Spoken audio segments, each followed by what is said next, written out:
working on the coupe today. Anytime I build a Mustang, whether it's, you know, stock with a cold air intake, you got to get it tuned. Whether I swapped a 2.3 Whipple on this '01 Cobra, you got to get it tuned. You got to take it to somebody who will solve the mystery of tuning your car.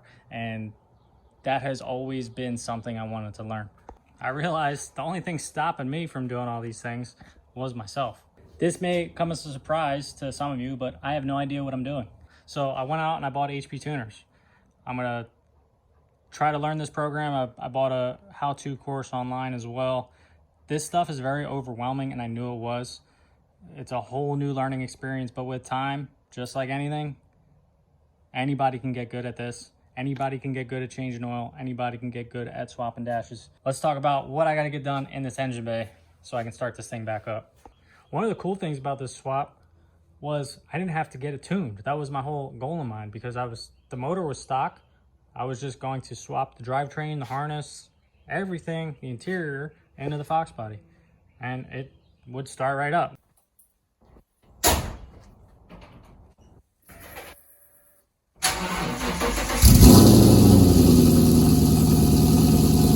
But when I was putting this motor in here, the IMRC actuators in the back of the intake, they were just rubbing the firewall. Even though I have Maximum Motorsports updated K member, I believe it says, I think I got the right one. It says that their updated version, you don't need to delete the actuators on the back of the intake. Maybe I didn't install this right, but I had to delete them. So that's reason number one, I have to get it tuned. Reason number two is I had to change my cold air intake to a JLT. I had the stock intake in here, but the airbox kind of looked funny there. Didn't really sit right. And I was kind of trying to run with that stock intake so I could avoid tuning the car. But where I am now, got the JLT on there. Reason number two, I got to tune it. This thing won't even run with the JLT on here. I think it's just running really lean. Popping, won't even start. And reason number three is the reason why I'm in here and making this video is I got to relocate my fuel pressure regulator. I also believe that running a return fuel system like a stock Foxbody is, the 2015 Mustang is a returnless system. So I'm pretty sure I have to change some things in the tune to adjust the fueling. I may be completely wrong, but like I said earlier, I have no idea what I'm doing. Now, a couple things that I've learned through making parts and doing a little bit of fab work is to get something to fit where you want it, you're gonna spend a lot of time staring at it. At least that's how I make things work. I kind of look at my part, look where I want to put it, see what's around there, what I can bolt it to, where I can drill a hole. You just got to look at it for a while. I shaved this engine bay, and I'm really trying to avoid drilling a hole. My first option was to mount it on the firewall right there. I was like, that's perfect right there, but I really don't want to drill a hole in the firewall. This was like this when I first had it, but I want to move it. I just don't like it there. Luckily, I have enough fuel lines. I was able to pull those up and kind of snake this around to this general area. Now, as I was holding this, I'm kind of thinking like, what can I make here? Where can I bolt a bracket to this in order to hold it here? And this is what I'm thinking. Not only having it here, I can get a straight shot to the regulator. I was looking at this valve cover bolt right here. You can't really see it. I was kind of feeling behind the head, anything I can bolt it to, but it's really tight back there, and I'm kind of left with only one option that I can think of without drilling into my firewall, and this bolt on the master cylinder is what I'm going to shoot for and bolt a bracket to that bolt. I have just enough thread on there on the remainder of that bolt. I could put a bracket on there and still have enough to bite down on the master. So that's where I'm going with this. I ended up fabbing up some different brackets. I don't know if you guys remember this before. This car is always changing, guys. It's gonna probably look different from the last video to this one, and the next time you see this car, I might change some other things. This thing is just like It's always changing like the seasons. But I had some stainless brackets on here. I kind of mounted it to the bumper support. You know, it was all right. I wasn't in love with it, but it was kind of like where I ended it there, and I kind of just left it as it was. But then I had this other idea to make some brackets that are a little bit different than what you see online. A lot of people make covers to, you know, cover up this whole area. There's, you know, the factory brackets, which, let's be honest, whenever you upgrade your radiator or change your radiator, these never really line up with the supports on the radiator. So they never really fit right. Don't look that great in my opinion. So I just wanted to do something different. You know, I'm always looking to do different stuff. So I came up with this idea for a bracket that's kind of hidden. You don't really see it. It almost looks like the radiator's just kind of floating there. These are kind of how I have it right now. I'm still kind of trying to work them out, but you know, I really like them. But what I'm trying to say is I have another bracket here that I have not bent up that I'm going to use for my bracket for the fuel pressure regulator. I think it'll fit perfect right there. So I'm going to look at it for a while, figure out how I'm going to bend this and mount it up. And when I'm all done, I'll show you guys the final product. And I also got to make a new fuel line because this is actually kind of funny. This is like tiniest little hose. I just had to connect the regulator to the fuel rail, and that's what was there when the regulator was mounted on top of the valve cover. So I got to make a straight line from where the regulator is going to be to the fuel rail. So luckily I got a bunch of spare AM fittings. So gonna be making a fresh new hose as well. That's what I came up with here. I just bent it up a little bit, about 20 degrees on each edge, just to give it a little offset because it was kind of getting in the way of the pinch weld. Then this is the bracket that came with the fuel pressure regulator.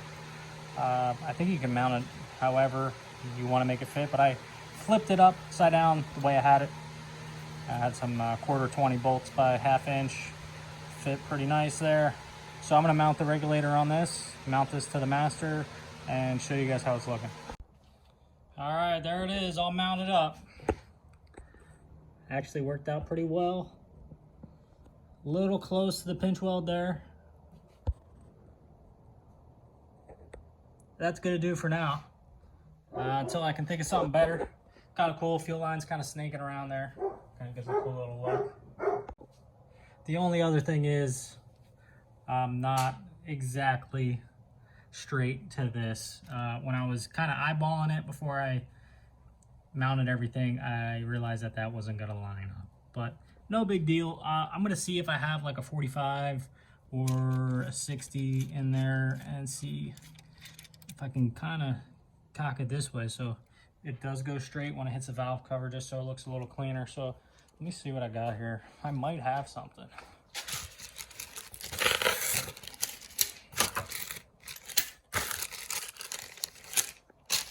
Oh, there we go. There's something right there. And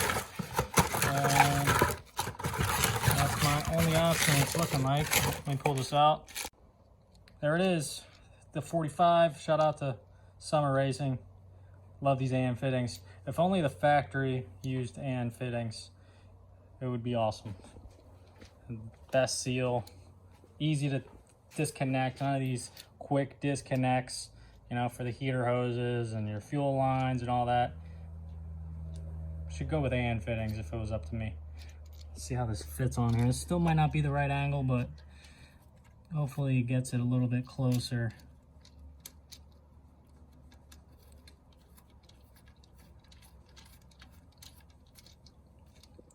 Yeah, that'll do. That'll do. Not too bad.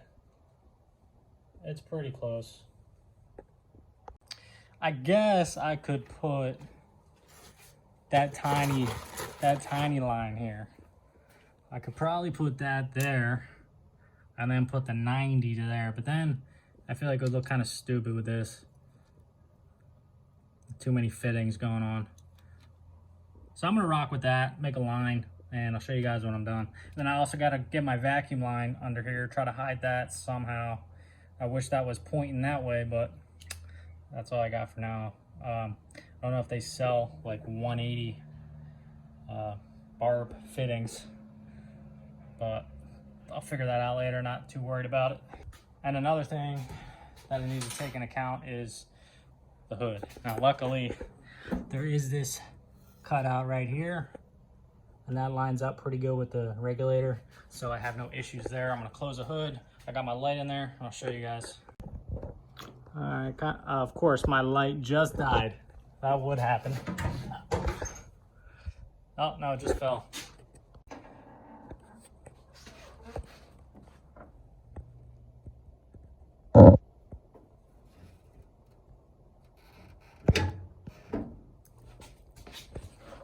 Kind of hard to tell on video, but I don't know if I can get the focus there, but you can see it's sitting in that recess. I don't have 4 hands, so can't really open the hood and show you at the same time, but trust my word, we're good. Don't worry about it. We're not hitting the hood. All right, I got this line on. Just gonna do a little test fitment, see where I gotta cut it, and it actually doesn't look half bad. Doesn't look half bad. All right, so I took off the end just to see how far that barb is, and it's about halfway onto the fitting.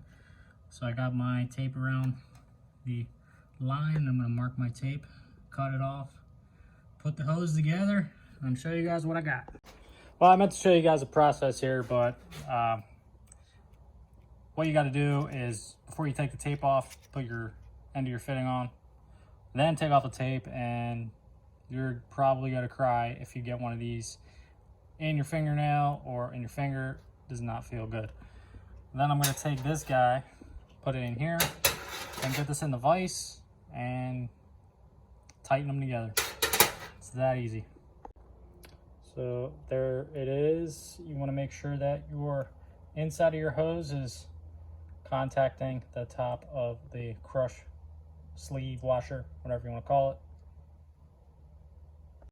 I'm going to spray a little bit of oil on here and then get it in there. So there it is in. And then I'm gonna make sure that this thing is clocked. I think I could still clock it after it's tight, but that's something you wanna be sure of. I wanna make sure that it's good to go before I go too far. I'm gonna kind of keep it like that because this hose has a little bit of a curve from it just being in a box. So that's how it's gonna go, like that. I'm gonna stick it in the vise. There it is. I always like to make sure it's real clean in there. You don't want any debris on the sealing surface. And I'll spray a little bit of WD on the threads, just a tiny bit, just to avoid any stripping or anything like that, so it goes on easy. Well, there it is, guys, all done for now. Starting off with a clamp, and then I got a little 90-degree fitting. This is made by Gates. I actually found a whole baggie of these in my hose container. Pretty nice. This is actually a factory 5.0 PCV valve hose, and then I got that connected to the main hose coming off the vacuum source. Nothing left to do now but tighten up these fittings and check for leaks. So my fuel lines are a little close to the headers. I got those out the way. Kind of hard to show you guys that. Coming up, just hugging the frame rail down there. The only reason I have these heat shields on here is so the braided fuel lines don't scratch the paint in my engine bay, but it happens anyway. All right, I'm gonna cycle the key or cycle the push button, check for leaks.